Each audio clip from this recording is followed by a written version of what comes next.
Puis là, ma carrière a pris à bifurquer, puisque en 90, je pars en congé sabbatique à New York.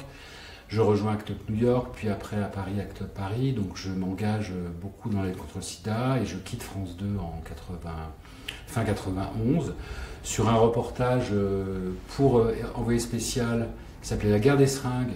Je n'avais pas choisi ce titre, et qui montrait à quel point la France était en retard sur la lutte contre le VIH et la prévention, notamment chez les usagers de drogue. Mon engagement, en tout cas, dans la lutte contre le sida, dans les mouvements LGBT, a transpiré, si je puis dire, ou influencé mon travail journalistique, parce que, de fait, clairement, un journaliste n'est pas neutre, un journaliste n'est pas objectif, et c'est pas son rôle de l'être.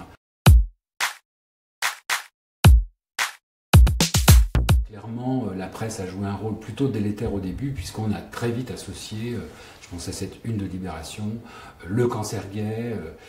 Donc on a très vite pointé du doigt finalement les homos comme étant, sinon responsables, en tout cas touchés par l'épidémie. Et c'est vrai que ça a quand même assez vite eu des effets assez négatifs dans le traitement de cette épidémie et de cette infection. C'était vraiment pas au point.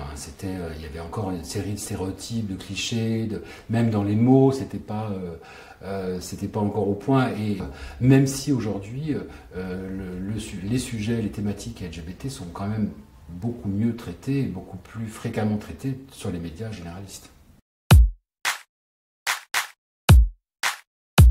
J'ai aussi des projets éditoriaux, notamment un projet d'une série de podcasts qui est bien avancé sur Act Up. Et je ne désespère pas aussi de faire une série, alors là c'est encore un peu une genèse, mais sur le phare.